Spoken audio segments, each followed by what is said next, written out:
Wel, dyma ni wedi cyrraedd eich hafbwynt cystadlu'r gwartheg Holstein seddi sef y Pencampwriaeth. A pwy well i'n hywys i drwy'r cyfan na David Jones a Simon Davies. Croeso cynnes yn ôl ata i fechgyn. Diolch yn fawr. Mae'n poethi yma, yn llythrenol, mae'n poethi yma, yn diwy? Di, dim wared, dim ond y tywydd yn y dosbarth hefyd. Mae dosbarth championship yn un dda iawn. A mae'n wartheg rhagorol yma yn does, David, nawr yn y Pencampwriaeth. Sicr, dyma pinnacle y cystadlu ynghylch yr Holstein heddiw y Pencampwriaeth. Mae'n ambell i fywch, os yn gallu cipio'r wobr yn hawdd, ond mae'n mynd o'n dipyn o dasg i'r beirniad.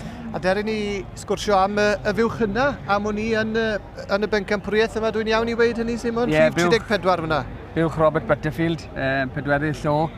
Mae wedi trafeili eitha pell lawr man hyn i cystadlu heddi, a mae wedi judgio yma nôl yn 2011. So wedi hi wedi gweud licio fydd yn ôl i cystadlu yma, a mae wedi dod heddi. Tregibi ni'n gweld yn fyna wrth gwrs yn dyfe.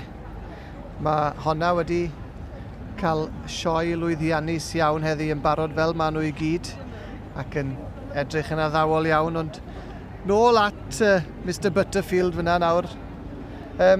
Wedi cael anffawd mawr rhai blynyddoedd nôl, wy'n deall? Do, ar ôl berniadu man hyn nôl 2011, cwpl o thnosau ar ôl ni gwmpodd trwy shed, dododd ei belfus a nawr y ben, a oedd ei lwcus i fod yn fyw. A mae wedi dod nôl mae heddi nawr, mae'n gobeithio fo'n llwyddiannus. A dyna oedd yn ôd iddo fe nôl y sôn, yn dyfe, pan gath yr anffawd yn oedd, dwi eisiau mynd ôl i gystadlu. Ar ôl berniadu, mae'n sylwi ffaint o sioe oedd hi, a yna beth ddim eisiau gwneud yn res o fywyd wei yn ôl mynd ni y siowan, a mae heddi gyda fywch bydd hi'n pwysio am y Pencampwriaeth sy'n dawt.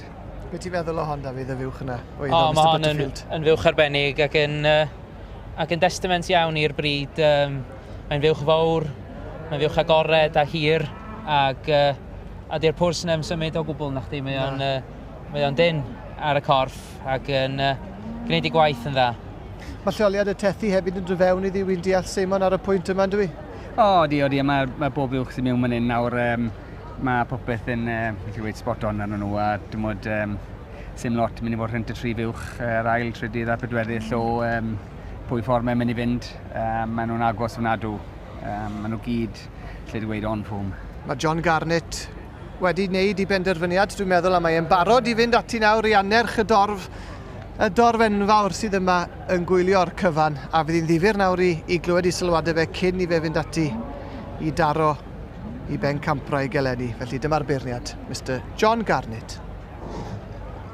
Well, in the Holstein Fusion section, we're coming to the climax of the day, the championship.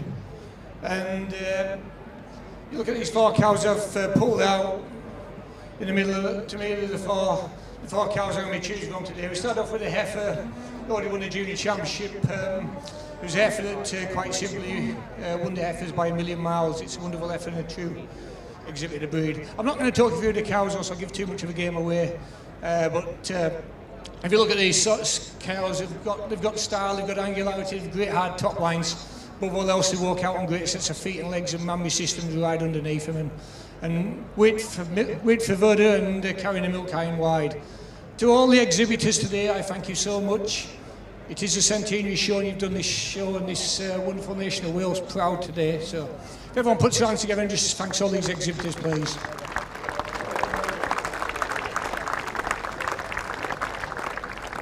My own personal thanks to the Royal Welsh and the Holstein Fusion Society for inviting me here to judge such a tremendous show.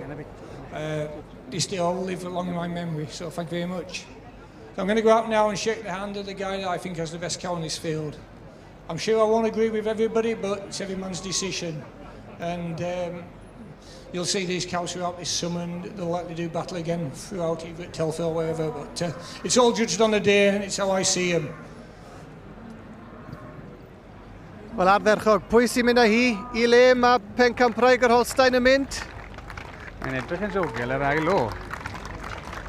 Am ddram am gynwrf. Nari. Mae wedi mynd. Mae'n mynd i fynd am Robert Butterfield. I Mr Butterfield. A mae'r hen fyw. Wel, arlef Gilwobr yn mynd. Max Davies. Max Davies yn arwen, ond buwchweiddo Bryn Davies, dwi'n meddwl, o wlad yr haf, David. Ie, hwnna oedd yn Pencampwriaeth yma llynedd ac yn East Pencampwriaeth yma eleni. Heiddiannol? Mae'n fywch sy'n cael 4 llo fel bydd nad y gweud.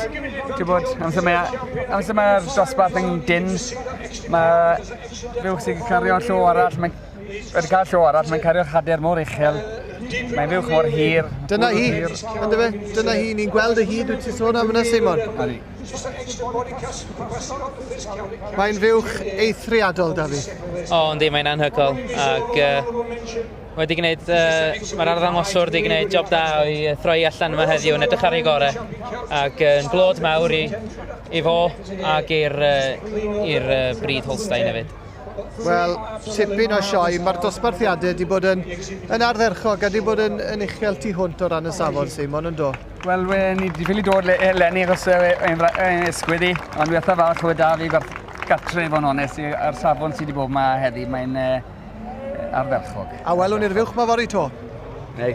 Yn y brif Pencampwriaeth, ynddo fe? Ie, iawn. A dyna ni, diolch yn fawr iawn i chi'ch dau am eich cwmni wedi cael gwledd yma yng nghanol yr Holstein.